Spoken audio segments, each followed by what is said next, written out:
aliens to ghosts, demons to angels, and from shadow people to the outlandish. Heidi Hollis is the Outlander.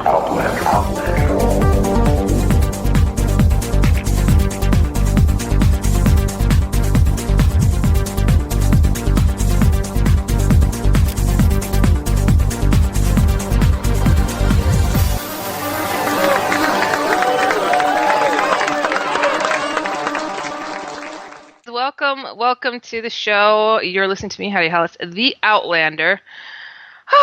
If you don't know who I am, it's okay. It's okay. We'll be friends by the end of the show. It's all right. But when it comes to the outlandish, I am someone who has been there, seen that, experienced it, freaked out, found some answers, wrote about it, got over it, and now I'm hoping to help others do the same darn thing and understand this crazy, crazy world of ours. If you dare to learn more about me, please go to, everybody get a pen and paper. I'm going to sit here and wait.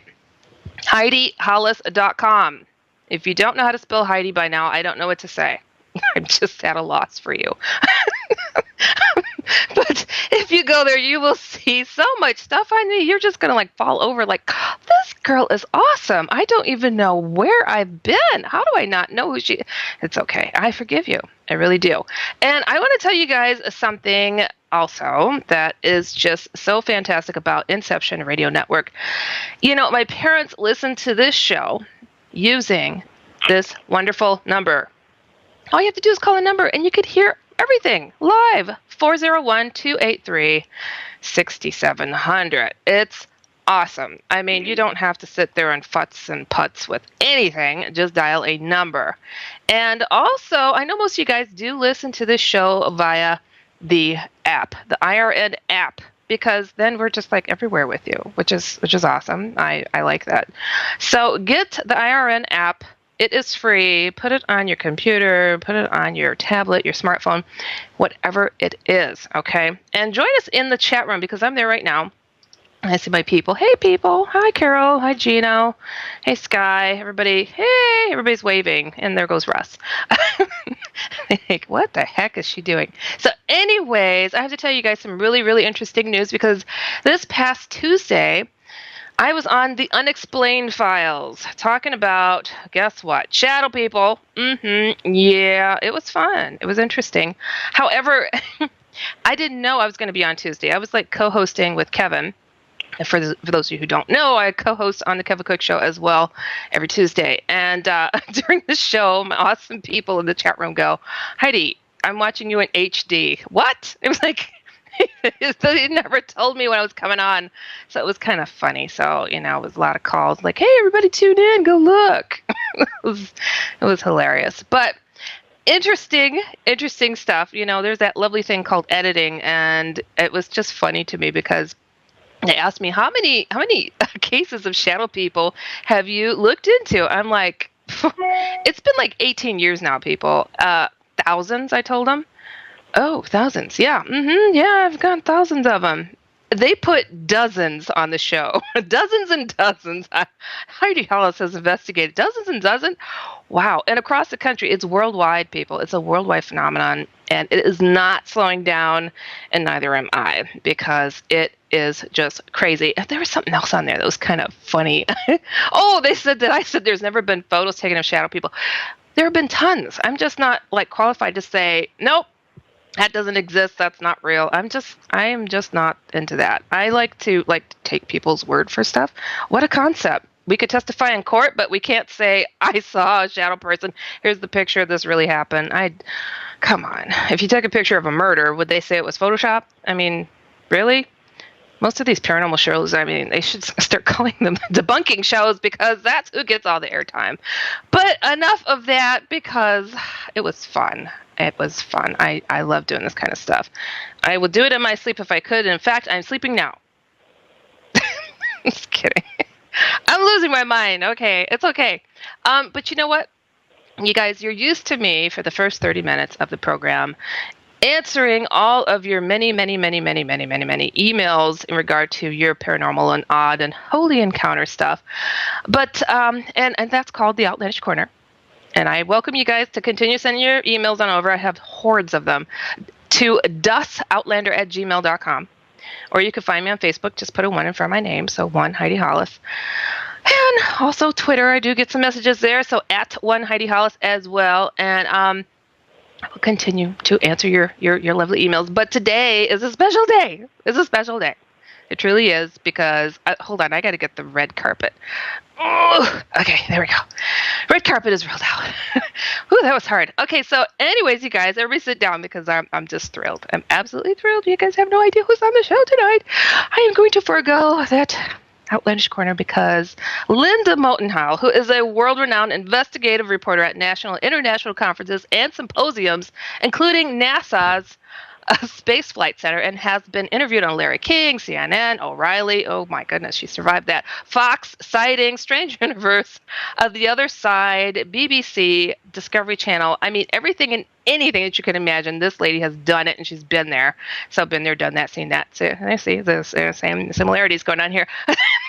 And even with all of that said, and tons more that I could just add and throw in there, she is a freaking darn nice person who has kicked down the paranormal walls for all people, most especially for us ladies. She has been absolutely an inspiration to myself and mentor to me personally, and I think she knows it, and if she doesn't, she knows now. Everybody, round of applause. I'm standing up. Linda Moulton Howe. Woo! They are going nuts, Linda. My goodness. Well, Heidi, thank you. I remember years ago we met at the Eureka Springs Conference in the Ozarks, and I remember talking with you about the whole issue of animal mutilations and the human abduction syndrome and the whole relationship to other intelligences interacting with the planet, and that there is this eerie cycle that seems to continue in life that it was at least 35 years ago in September of 79 that I began trying to investigate why there were all of these animals that were being found, whether they were cattle, horses, goats, sheep, dogs, cats, a variety, in Colorado and the surrounding region in the summer going into the fall of 79, and that's where I was director of special projects at the CBS station in Denver, and my job was to do 2 or 3 documentary films every year, live studio programs with audiences, and news updates. And so I wanted to get to the bottom of headlines that were appearing in the Denver Post and the Rocky Mountain News and the Nebraska, Wyoming, Utah, New Mexico area that summer. And I started with my very first phone calls to ranchers and to various sheriffs. And one of them was then Sheriff Tex Graves in Logan County, Colorado, where they had had about 200 offense reports written up, meaning they were formal and investigated cases of the bloodless, trackless mutilation phenomena. They had had at least 200 in about 12 to 18 months. That gives you an idea of one county, how many mutilated animals, and you take 20 or 30 counties in a state and multiply that times a bunch each county, and there were hundreds and hundreds and hundreds of these bloodless, trackless mutilations taking place in Colorado and the surrounding region. And when I drove up to see Sheriff Tex Graves and looked at photographs, looked at offense reports, and started talking with him about this subject that seemed so bizarre, he looked at me and he said, "Linda, I'll save you some time. We know that the perpetrators of these mutilated animals are creatures from outer space." Wow. At that moment, in September of 79, it really was one of those where you remember the physical feeling on your skin that somebody in authority is saying something to you that shocks you.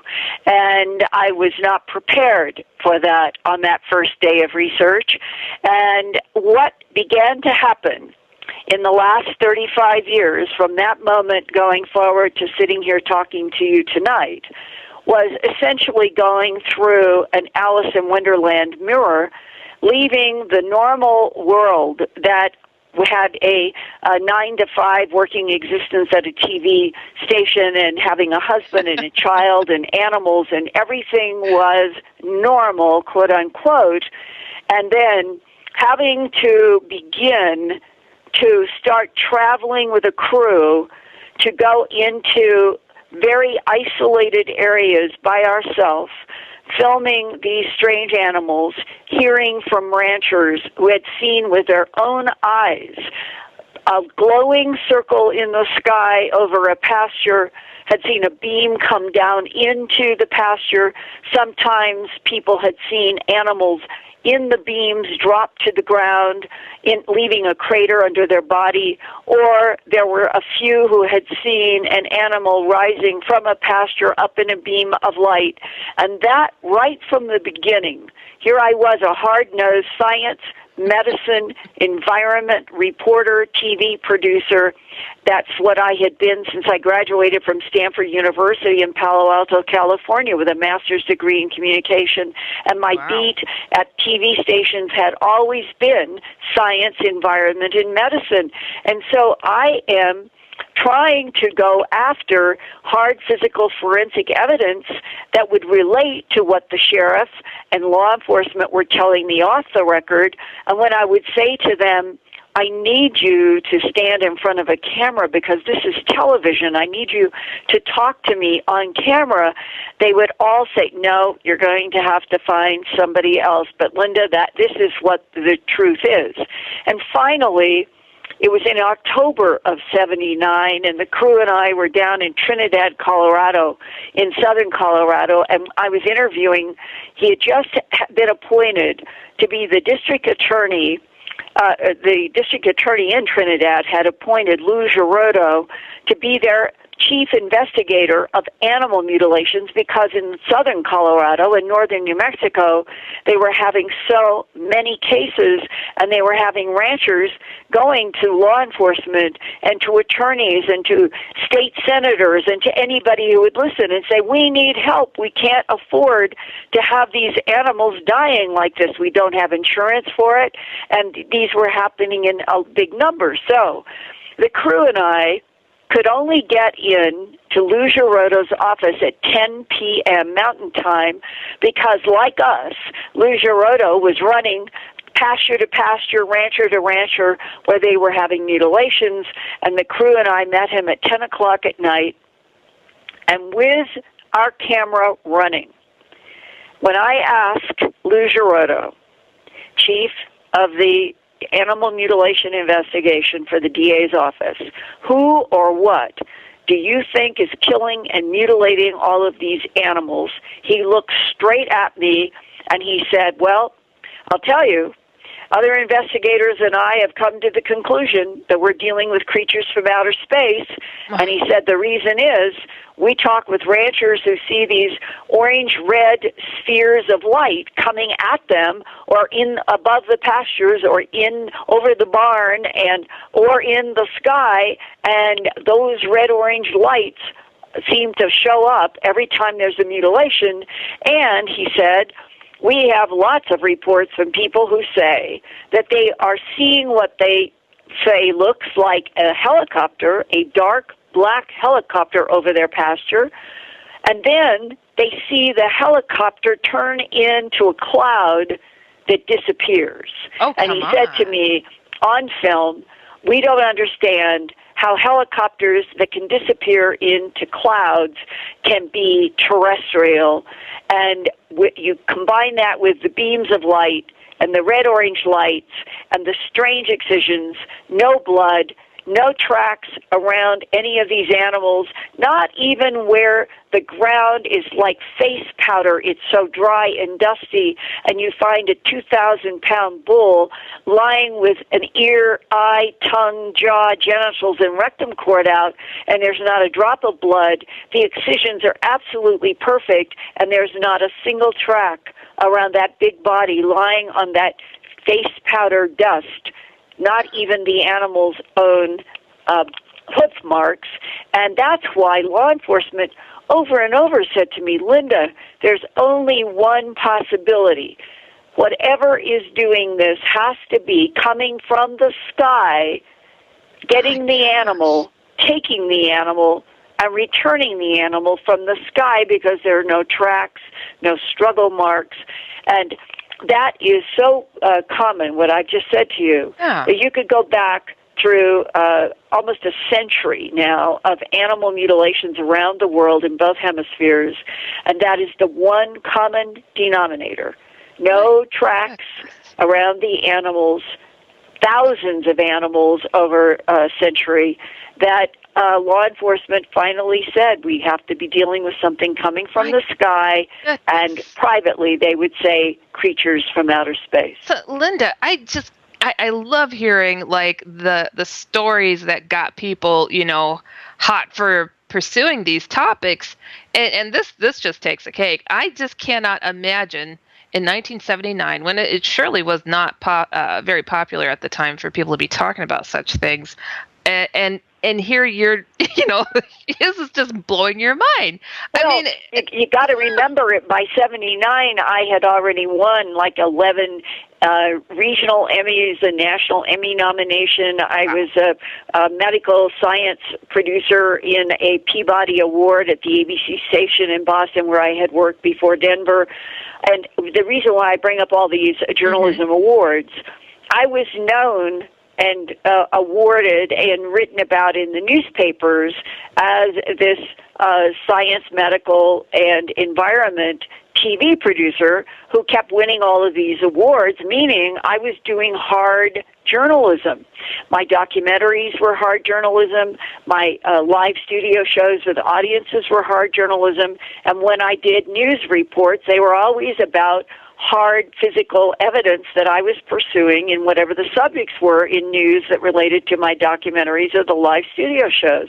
So when I took this subject on, you've got to remember, hundreds, not dozens, hundreds of cases of the same bloodless excisions in cattle, horses, sheep, goats, dogs, cats, deer, and elk were being reported all over not only just Colorado, but every state in the United States now, and every province of Canada literally has had animal mutilation reports of the type I'm describing, every single one.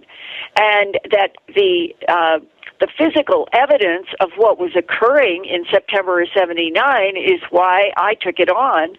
So how can I be a medical science and environment reporter who has constantly been getting awards for doing investigations that have been on television in areas having to do with pollution and water contamination and all of that, and then try to get to the bottom of what is happening to all of these physically visible, forensically examined by veterinarian animals? It was happening everywhere. That's hard. There's nothing about it that is anything but hard physical evidence. So I'm bringing to bear the same investigative journalism that I was using at Stanford University and other television programs to try to get to the bottom of what was happening with all these animals. The surprise was that I did not know in September of 79 that in March and April and May of 1980 that I would be sitting with people like Leah Sprinkle, who was director of counseling and testing at the University of Wyoming, and he was working with people in the human abduction syndrome, one of which, Judy Doherty, we flew to do a hypnosis session for my documentary that I called A Strange Harvest. And she and her daughter were picked up in a pale beam of yellow light, just like people had described happening to animals. And they are picked up in some sort of a craft outside of Houston, and both saw and watched small gray entities, X-sized tissue, from a calf that they both saw rising in a beam of light. That is one of the most grounded, detailed I would say, in terms of the human abduction syndrome, investigations that I've ever done was the mother and the daughter that were picked up in a beam of light, and they watched the excisions from a calf that they saw rise in the beam of light. Well, what did they both learn? And this is so important to communicate tonight.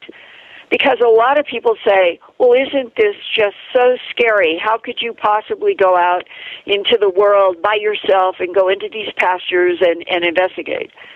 I don't know of a single example anywhere where there have been animal mutilations that anything has happened to humans.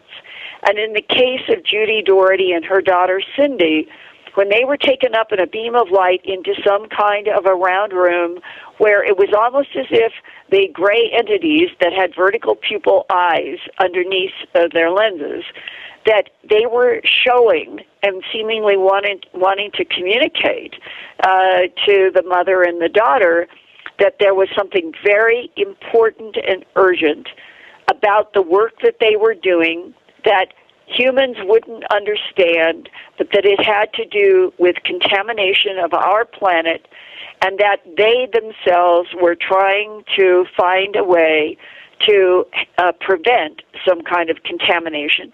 So this was the first time that I was exposed to the concept that we have extraterrestrial intelligences interacting with this planet, and they have been for millions of years, the government people say, and that they are always monitoring, they're always working genetically, they may harvest some material for sustenance, meaning food, but that a lot of it has to do with tracking and monitoring and trying to constantly be doing something to help this planet.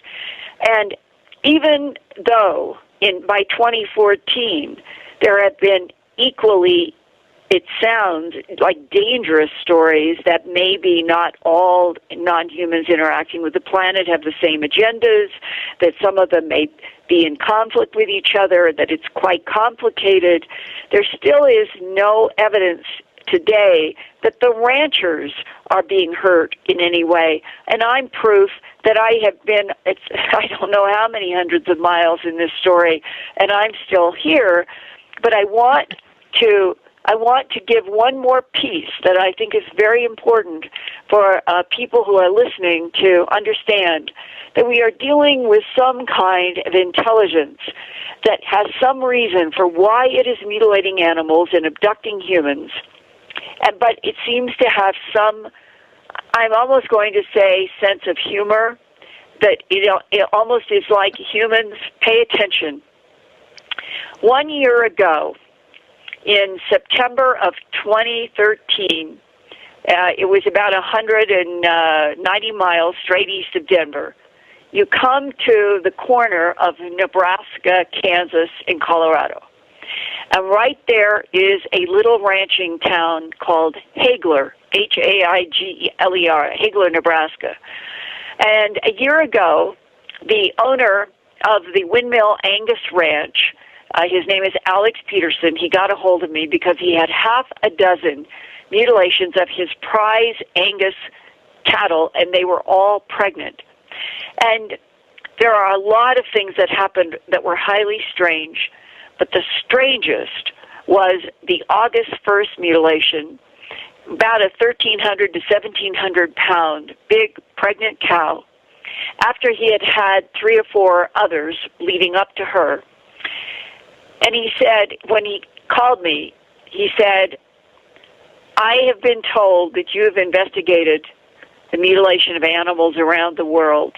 And he said, I want to know if you've ever investigated a case where a big, large, pregnant cow has been dropped straight down, nose down first, into a small hole, into a pasture, leaving the pregnant body to flop over onto the pasture ground.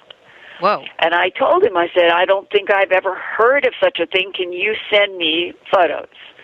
And he did.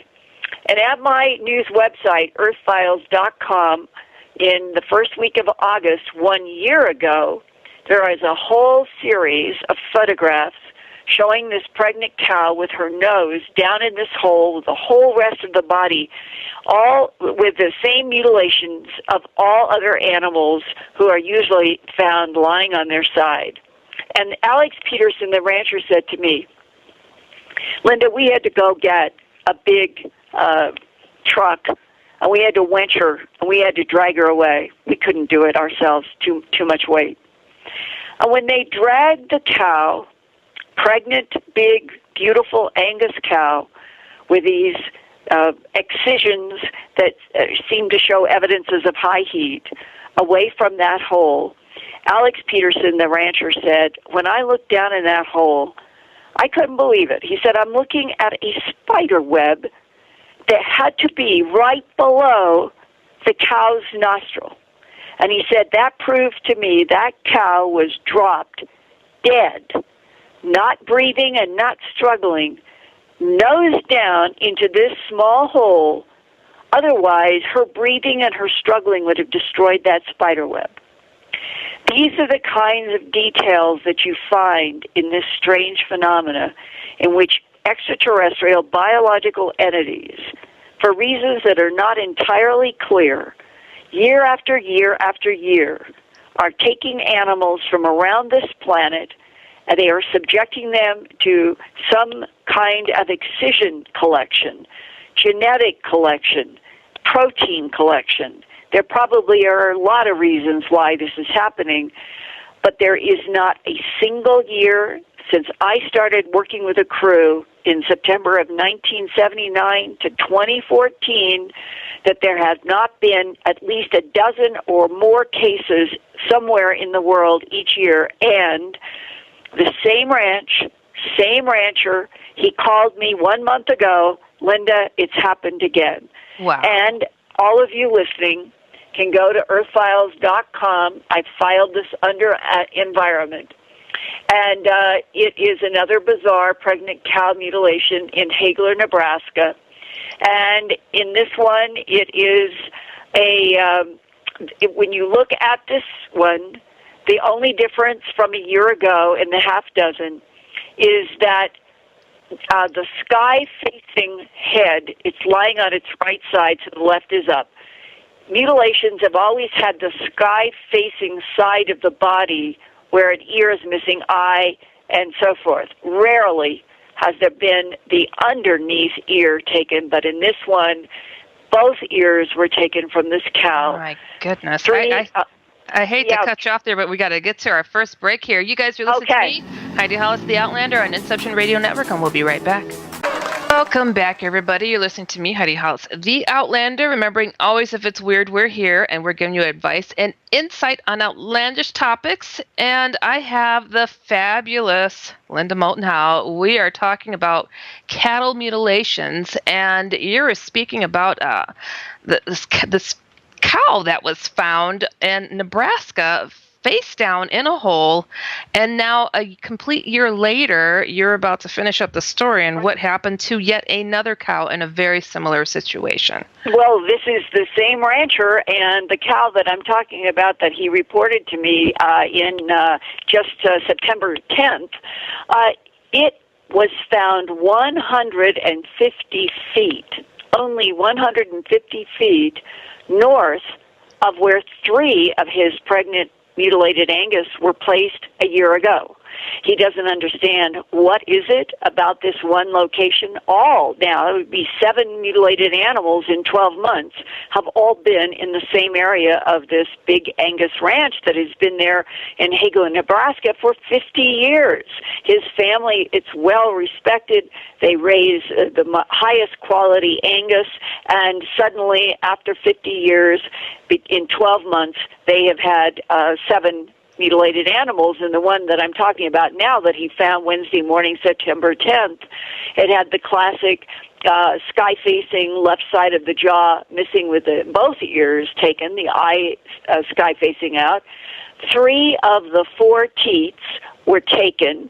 1 is perfectly untouched. When you come down to the dew claws, these are, if you look at the 4 hooves of any cattle, or deer ungulates, they have what are called dew claws, up usually 3 or 4 inches up above the hoof. They're on the back. There's a pair, and they stick out. They're like nodules. In this September 10th mutilated Angus, not only are they severed, it is so clean, and that the edges of where the dew claws were removed look clearly as if they have been done with heat that melted the collagen in the tissue. That's what Alex Peterson thought too. And throughout 35 years of investigating hundreds and hundreds of mutilated animals, only about a half a dozen times have I had cases where the dew claws have been excised, and this is the cleanest, most remarkable, like they were melted off, that I personally have ever seen. Well, now we're in this ranch in the very far southwest corner of Nebraska, near the Colorado and Kansas lines, and you've got this ranch that's been there for 50 years. Nothing like this has ever happened. And last year they have half a dozen, and now they have had this one. Well, this year, unlike last year, did not have this part. Right after, on around when they found this mutilated Angus pregnant cow on September 10th, the Alex Peterson at night, after midnight, was out in the area where the cows were mutilated, and something came up on his bumper. And it was an SUV, and it was going he was doing 80. And he said this came up and stayed on his bumper. And when it went past, it looked like 2 men with a computer in between them with equipment up on the dashboard, the way you think of police or military. No license plates were visible. Then it was only September 18th to 19th, so that would have been 1 week later. A temporary hired hand named Michael Knight, I interviewed him on the record about all of this. He was driving home past Alex Peterson's ranch. Again, it was after midnight. And he looks out and sees a beam of light coming from a light in the sky. You can see the beam coming down. It's right over the area where the mutilated animals have been found the last 12 months. He even sees something black, what appears to be rising in the beam. When I asked him, could it have been an animal being taken up, he said, yeah, it might have been. He said this beam stayed on for 3 to 5 minutes, and then it just disappeared, light and beam and all. And then he realized when the beam and the light disappeared, 3 all-black Suburbans, 2 pass him, 1 comes right up to his bumper, just like it did with Alex Peterson.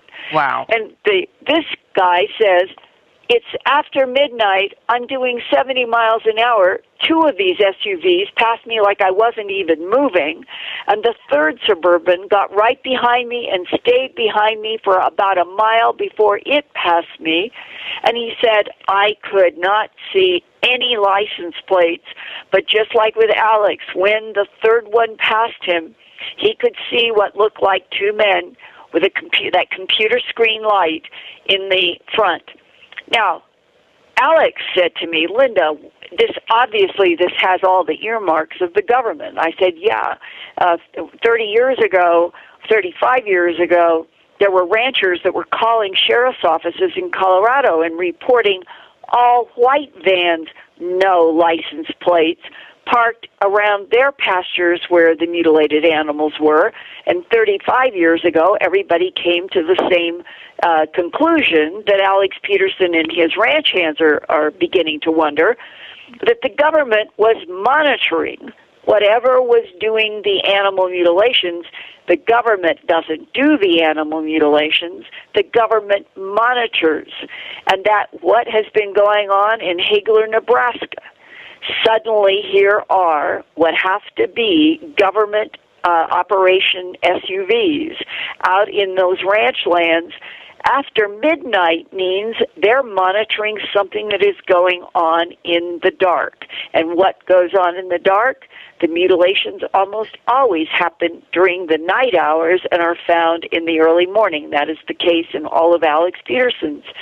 So it comes down to this question: who or what is mutilating these and killing these animals all over the planet, and why? There's no question it is non-human intelligence from my point of view and law enforcement point of view.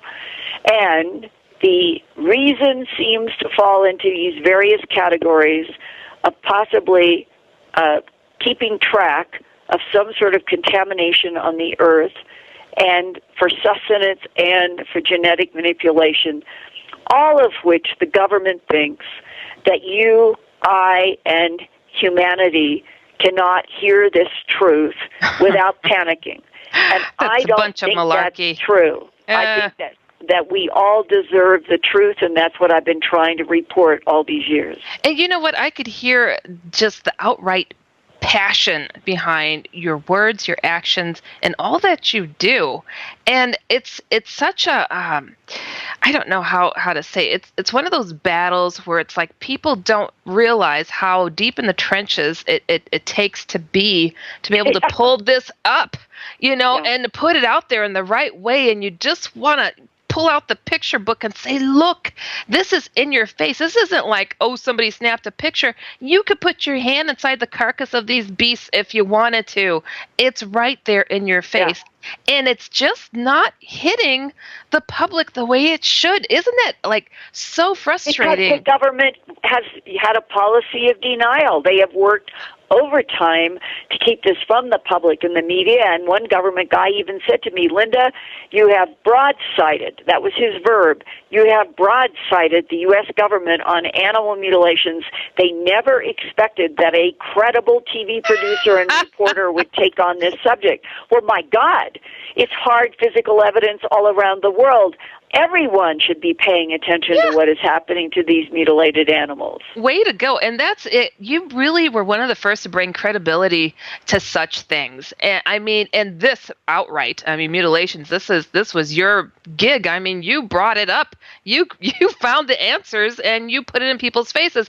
What do you think it's going to take for us to take some of these carcasses? I live in Chicago, and drag it right in the middle of Michigan Avenue and say, look, people, here it is. You tell me what this is. What is it going to take? Well, I have really tried to make it accessible I've just gotten, 10 days ago, a new updated second edition of my very first book, An Alien Harvest. I've done 4, and this is the 8.5 by 11 format with 480 pages with color photographs and black and white and documents and maps throughout.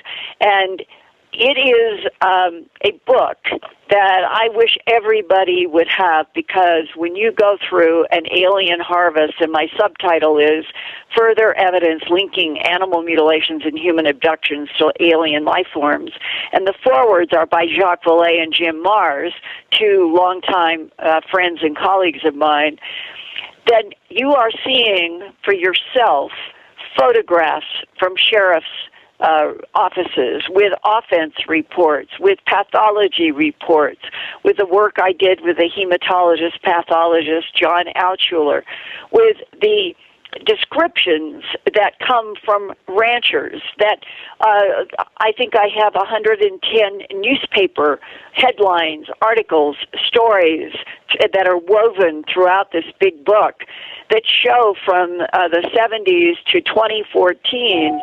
There's updates on every single page that are current from this year, and that when you realize that you're holding 480 pages with so much evidence from the standpoint of these being offense reports and photographs and documents and lab reports and maps and illustrations of something that is real, and that it is as relevant today in this brand new second edition of An Alien Harvest that I've done as it was when it came out in 1989, and that this is a phenomena that keeps on going, that people should know about, that policies of lies and denial about the presence of another intelligence interacting with this planet should not be denied from the 7 billion people on the planet, and that this is the reason why I think there is such a strong disconnect now also between the 99% and the 1% on this planet, because everyone, everywhere, in every country is facing the same issue. No one believes their governments anymore because governments have been defining themselves with policies of denial and lies since World War II. And that is crazy, to be on a planet where everything that is going on related to extraterrestrial presences is lied about. We are told they don't exist. We're alone in the universe, and we're on a concocted planet. So I'm hoping that all of the work that I have done that started with the hard physical evidence of animal mutilations, and it evolved through the human abduction syndrome and went to government policies of denial and what military people have told me, what people who have worked for the CIA, NSA, DIA have told me, on up through crop formations, which are some sort of, I think, a relationship to something out there, but perhaps not the same that is involved with the mutilations. But coming up to this current day, I don't see how we're going to get past another 5 years without finally every newspaper, television, radio around the world finally having the big headline, "Scientists now report we're not alone in the universe."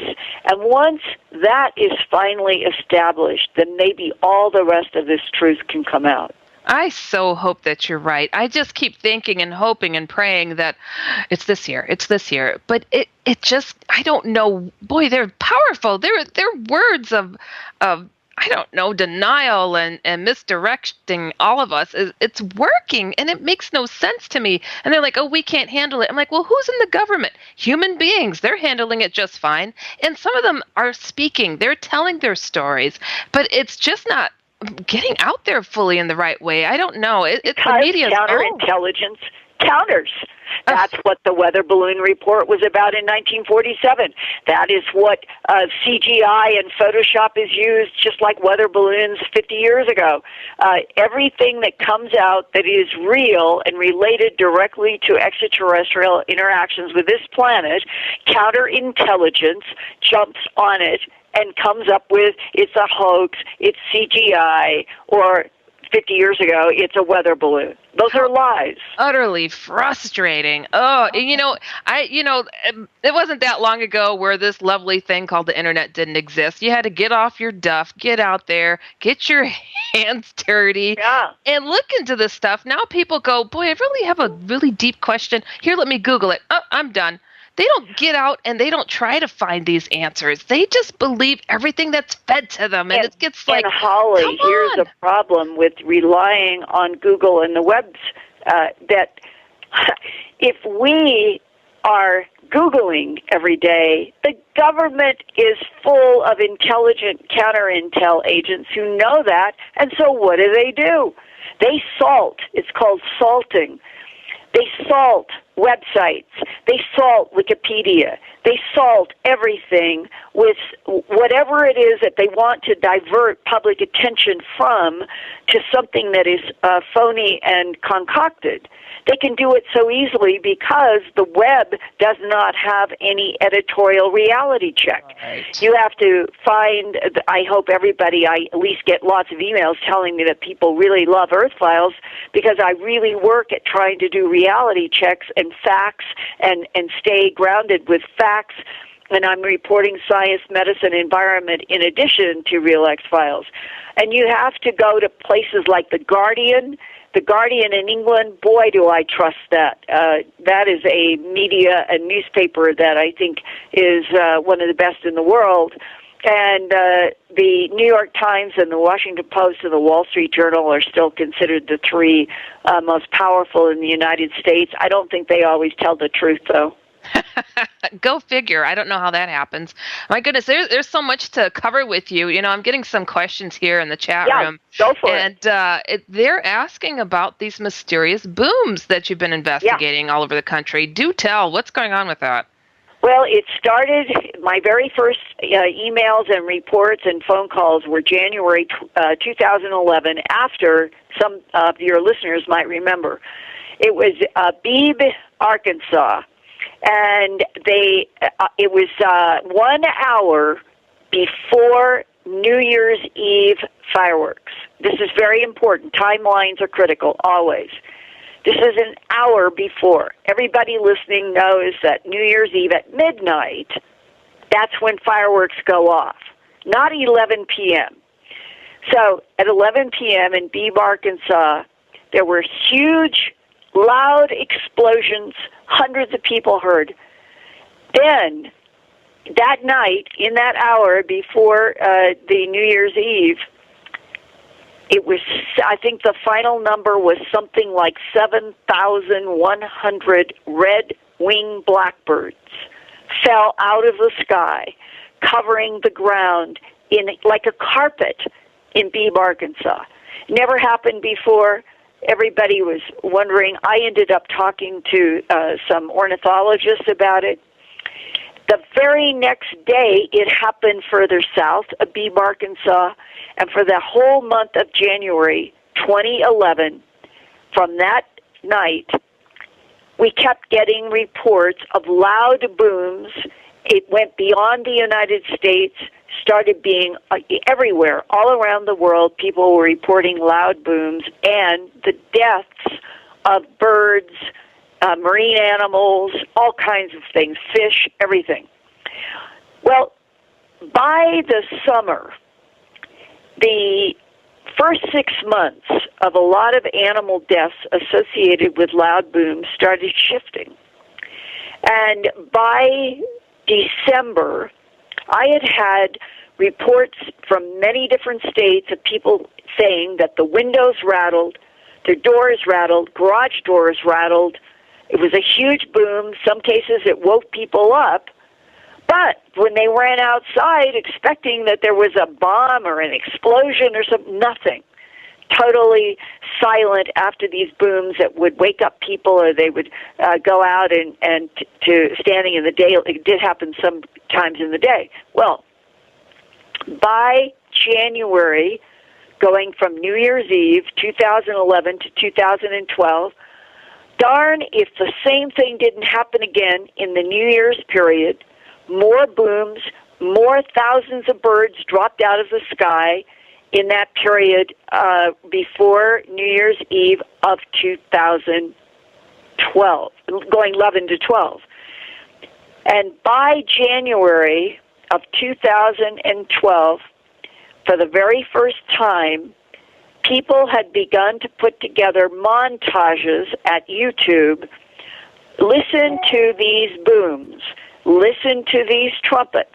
Listen to these metallic. And it was the first time that I became aware of what is called the Kiev, Ukraine 12-minute videotape that was taken by a woman standing on her balcony in Kiev, Ukraine in August of 2011.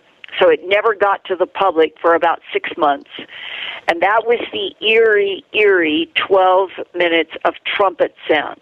Oh, yeah. Well, then, I remember that. That's a wicked one. Then trumpet people began all over Canada, the United States, Mexico, Central America, South America. These trumpet sounds started coming with people saying it must be the apocalypse, this is scaring me, and all of that. Then the sounds changed to metallic scrapings. Everybody said that it sounded like a road grader on metal. And now, in 2014, all of the above, everything I've just told you, has been reported in 2014. Trumpets, the metallic sounds, the loud booms, the shaking of windows, and the most recent reports of the shaking of windows, doors, sidewalks, everything has been just in the last month. what it is, the closest that I can bring to anything is that 18 months ago I did an interview with a geophysicist at Stanford University. And it had to do with a paper that she and others had worked on about the fact that the core of our planet is changing shape. And they now know that the mantle of this planet has, has more water, H2O, in hydrogen, oxygen, not water flowing like a river, but that the molecular structure of H2O, there is more H2O molecular presence in the mantle below our feet.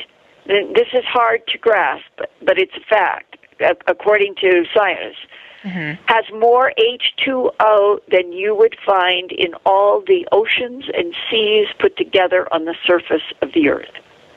Now, if there is that much fluidity in the mantle from which volcanic eruptions come, and the center of our earth is changing shape, then something fundamental is going on that may be related to these changes inside of our planet, and that it ties to a new report from a very prestigious scientist only 2 weeks ago in one of the most prestigious science journals.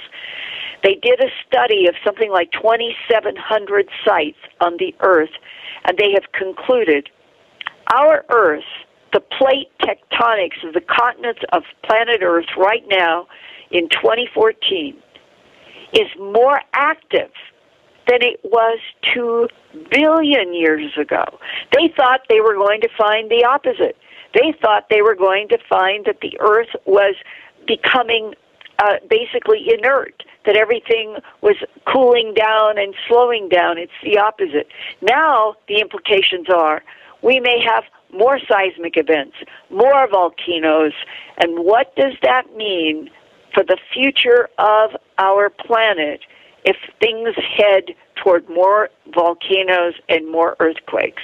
That is a real scientific question today, and how it relates to the booms. It would take another hour. People can read about this at Earth Files by just going and doing a quick search at Earth Files under the quick search space and just write in booms. I think it's 110 reports that I've done, and some of it is about this new geophysics. My goodness. It makes sense because, it has to be something within the core of this planet. Something has to be ultimately shifting, ultimately wrong and altering things. It's the weather patterns are changing, right. The crustal plates are shifting. It's just, there's so much going on. Well, we've got another... Heidi, how much might truly be related to the presence of non-human intelligences that are manipulating and terraforming the planet without our knowing it? Oh, you know what? I'd love to get into that because I've got some insight on that myself. So we're going to get to our next break here. You guys are listening to me, Heidi Hollis, the Outlander on Inception Radio Network, and we'll be right back. Welcome back, everybody. You're listening to me, Heidi Hollis, the Outlander. Remembering, always if it's weird, we're here, and so are you, so it's okay.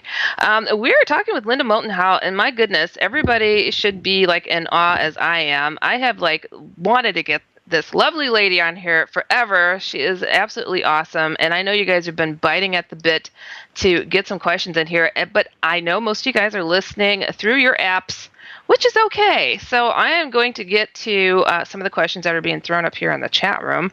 And, okay, here we go. Someone was asking, Russell, he was asking if some of these animal mutilations that you've been coming across, if some of these animals have been dropped in trees. And I want to ask you also, I could have sworn I've seen you speak on human mutilation, or at least one case. What I have said about human mutilations is that this guy, A.J. Guevara, down in Brazil, without any proof, without any forensic evidence, no necropsy, no autopsy, presented photographs at what is that called? Not Pahrump, it was Bob Wood and Wendell Stevens, Laughlin, Nevada. going back around 1992, and this guy presented at that conference and said on stage, here is what happened to a human in Brazil, like Linda Moulton Howe investigates in the animal mutilations. It was not true. He never talked to me. He never had any proof on those photos. Those photos are on the web. If you put in human mutilation, they always come up as this case in Brazil. Now, to me, it's frustrating because I got the same photos that he presented at the conference and took it to a medical doctor. I didn't say anything. I just said I wanted to have a meeting to show some strange excisions on a human body, and I just wanted the doctor to tell me what he thought happened. And when I put down those photographs that any of you can find on Google, the doctor immediately said, "Oh, yeah, I saw a lot of that in Vietnam." And I said, "What do you mean?" And he said, "That's what Agent Orange does to skin. It makes perfect holes that have black rings around them.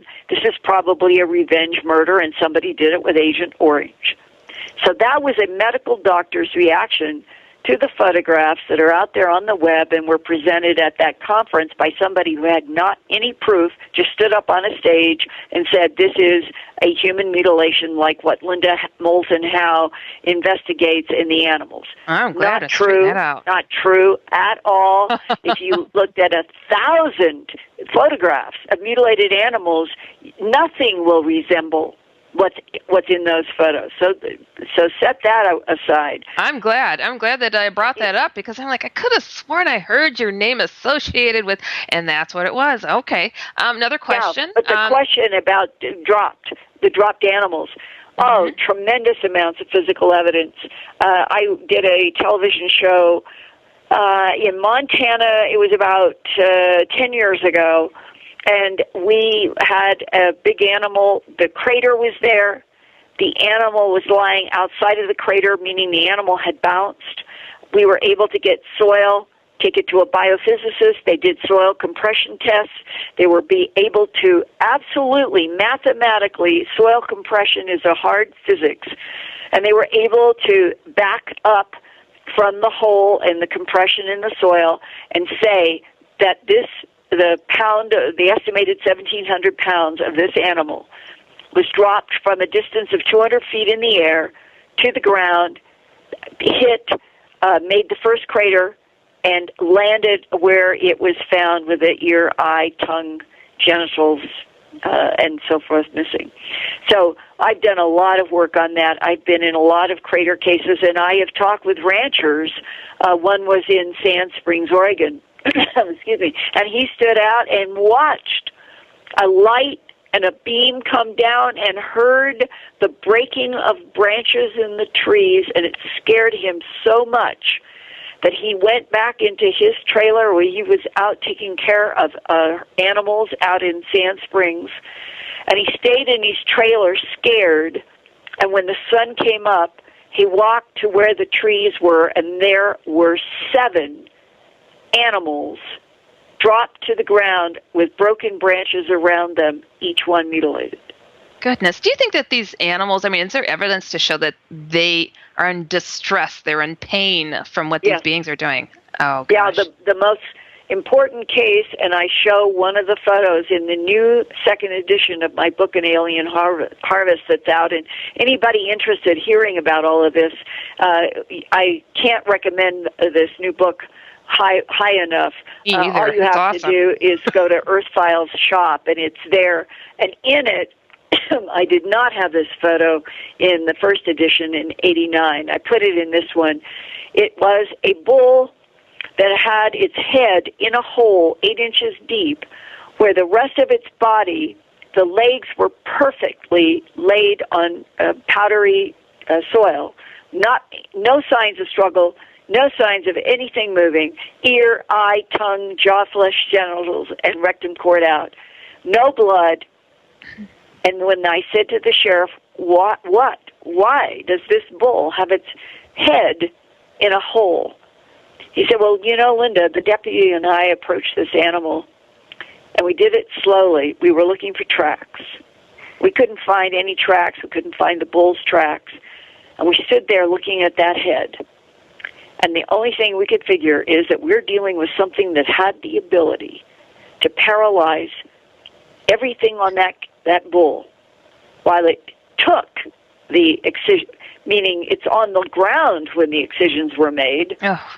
And the head, for reasons perhaps of experimentation, like a science project, was left to move while the rest of the body was paralyzed.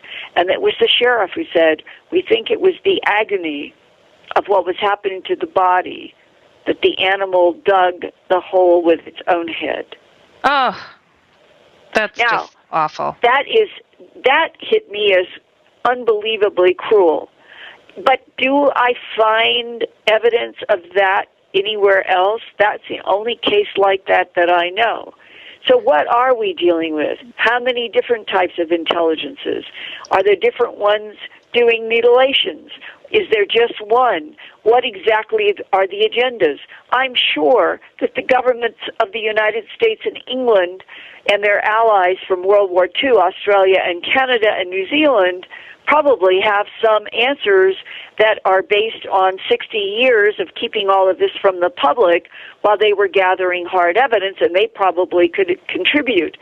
I have been doing this as an American journalist with the idea that I am protected by the Constitution and the Bill of Rights to go and do forensic investigations, interview ranchers, interview law enforcement, interview government whistleblowers, interview military whistleblowers, all of which I have done, trying to tell the truth in a government that once upon a time was of, by, and for the people, and the government was defined as servants of the people. Instead of today, it's all turned upside down, and the NSA and the CIA and the alphabet soups run the country. The president is like a figurehead, and we are treated like we're just taxpayers that give them the money to keep the truth from us. I resent it. I think it's wrong. I think if the United States of America is going to survive, everybody deserves the truth about extraterrestrials interacting with this planet, all the truth that our government knows. And who better a warrior to step forward and set them straight but Linda Moulton Howe? I mean, really? I'm trying. I am really trying, and I frankly think that the old rubric, well, everybody will panic and society will collapse. I don't think that's true anymore. And what caused Wall Street to collapse? The greedy bankers. Mm-hmm. I mean, what I'm saying is the greedy bankers of this planet destroyed Wall Street for a period of time and took everybody else down with it, and that had nothing to do with extraterrestrials. So when they throw out those things, they might as well, the governments might as well look at their own so-called barter system and say, well, when they lie and cheat, they bring down everybody.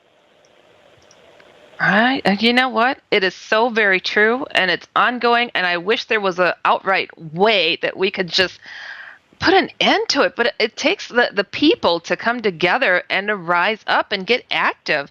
Everybody's sitting on the sideline. Yeah, let me suggest that you and all of your listeners go to Earth Files, start seeing how much is there. And it's all based on multiple eyewitnesses, whistleblowers, all kinds of, I think, hard material that is absolutely true is there at earthfiles.com. And if people who no longer believe the government about anything would start looking at the work of some of us who have really been trying to report what whistleblowers are saying, Edward Snowden is a whistleblower. Yes. We wouldn't know anything about what the NSA had been doing if Edward Snowden hadn't talked. He was up for a Nobel Peace Prize for a reason. Yeah, and I've had dozens and dozens of leaks, and I have reported them at earthfiles.com. So hopefully you and your audience will go and see what is there, what continues to unfold, and that a year from now I can come back and report even more. Oh, a year from now, everybody heard that, right? I heard it, because Linda will be coming back in a year. This is a busy lady, and she really did me an awesome favor for my comeback show to come on here, and I really want to thank you so much. And your books are the best. For people who have not picked up these big, beautiful books of yours, I don't know why, because they are awesome. I mean, and they're always at earthfiles.com for the same price that they have been for at least 2 decades.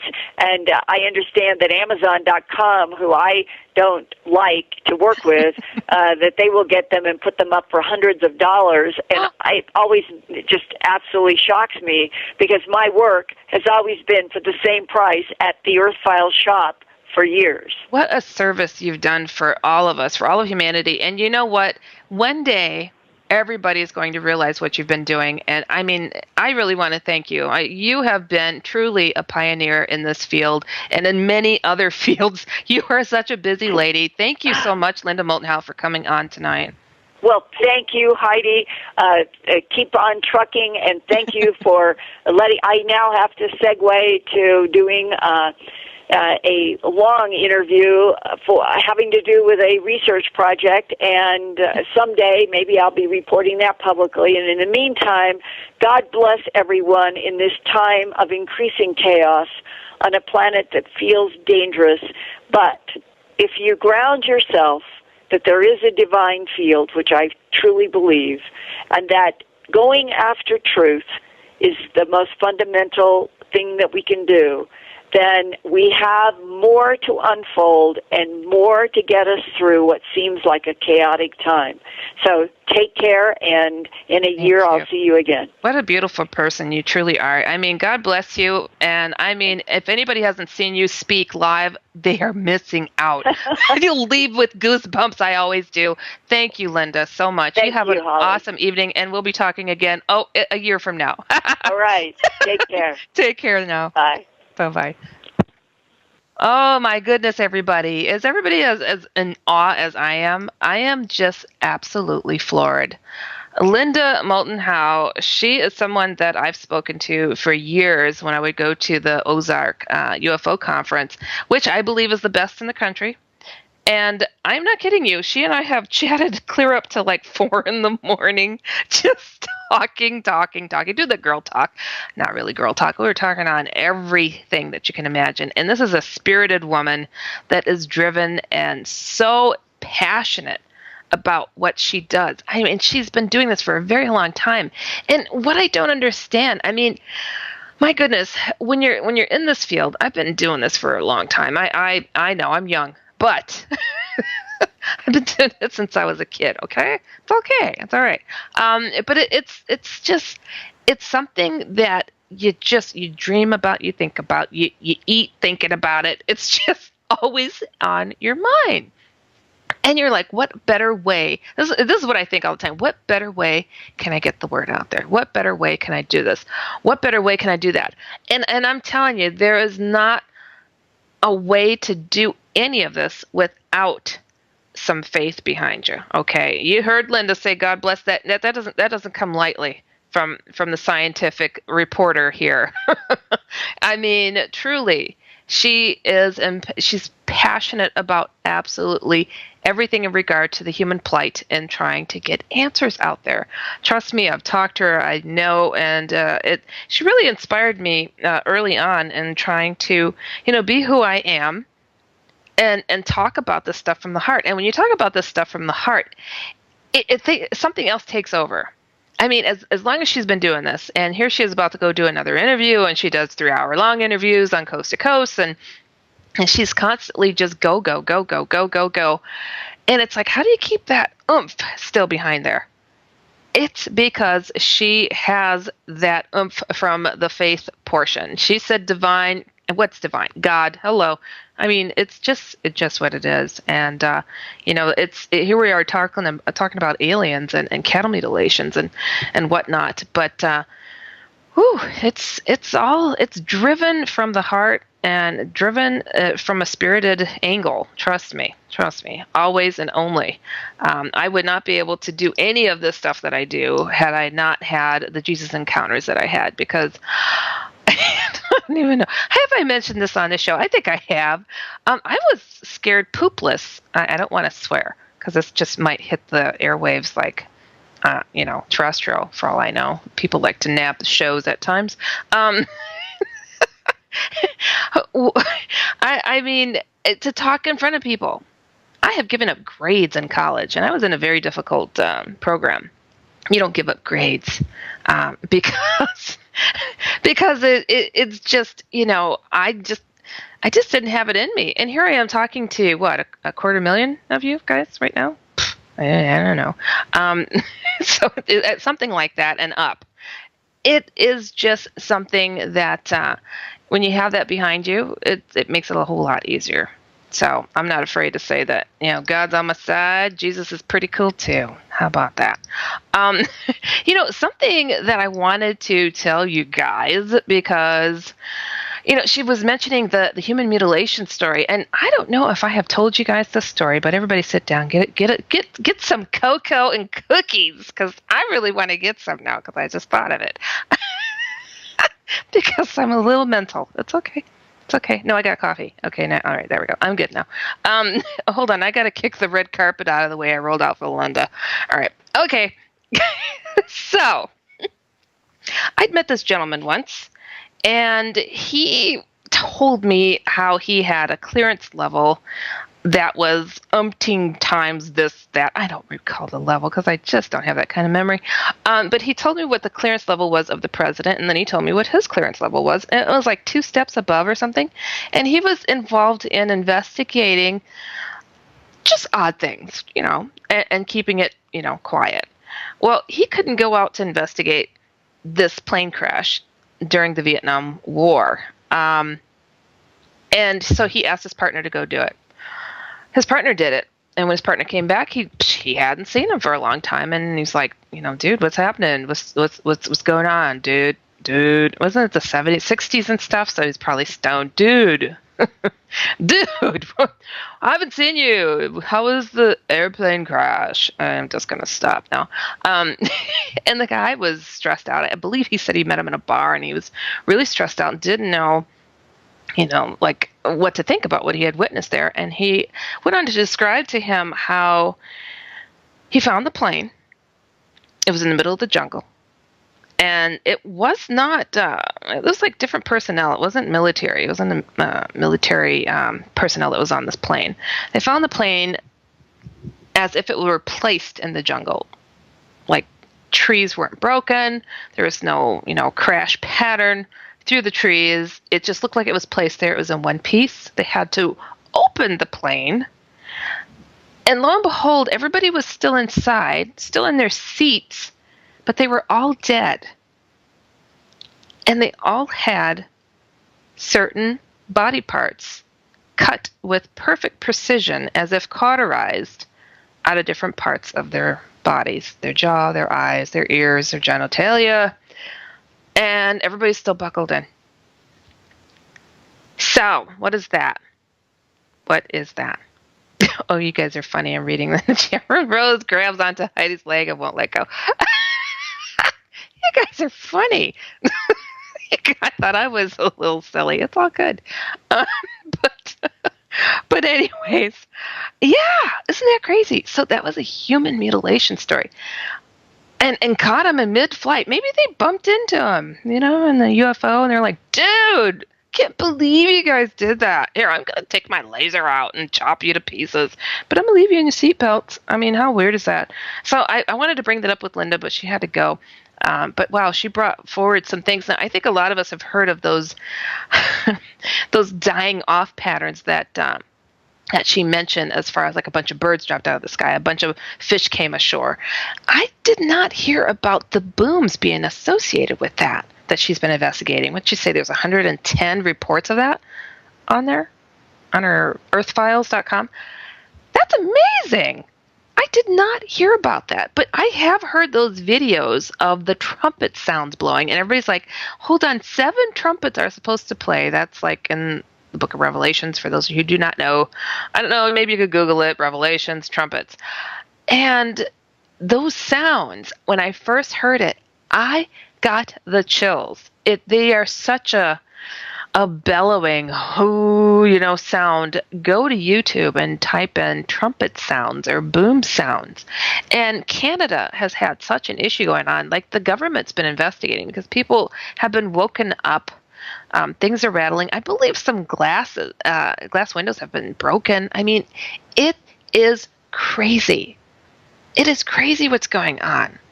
And everybody could see that the weather patterns are going nuts. They are nuts. I mean, California, if you could probably make a big living in California if you would bring a couple of bottles of water with you.